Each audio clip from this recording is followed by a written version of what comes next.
Aujourd'hui, on attend 4000 personnes en provenance de 16 régions du Québec qui viennent ici manifester autour de l'Assemblée nationale. Ce qu'on vient demander au gouvernement, c'est des engagements.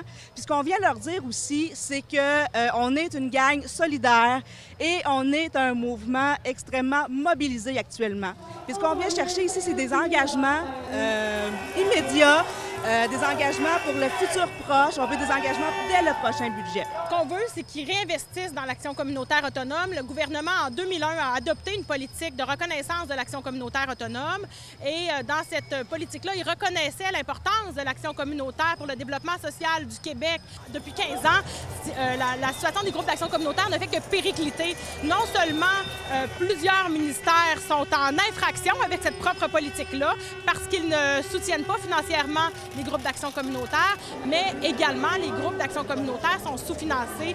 Donc, il y a un problème actuellement, c'est 475 millions qu'on revendique. Et ce qu'on dit, c'est que le gouvernement, avec des surplus de 4,5 milliards avant versement au Fonds des générations, a amplement le moyen de le faire.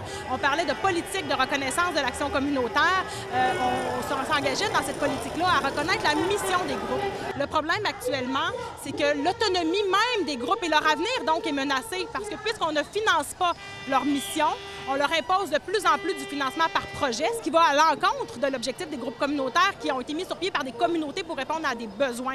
Avec les politiques d'austérité, les gens qui viennent cogner aux portes des groupes communautaires sont de plus en plus nombreux. Les gens avec qui on travaille, les personnes aînées, les personnes pauvres, les personnes à l'aide sociale, les familles qui sont victimes des hausses de tarifs en santé dans les CPE, pour ne nommer que ces exemples-là, à Hydro-Québec, ces gens-là, ils s'appauvrissent. Ils se retournent vers les groupes communautaires alors qu'on coupe dans les services publics. Les services publics, eux, se déchargent sur le communautaire. À la Régie du logement, par exemple, où on a coupé en masse, on dit aller vers les comités logements, mais ce monde-là n'a pas plus de ressources pour répondre aux besoins.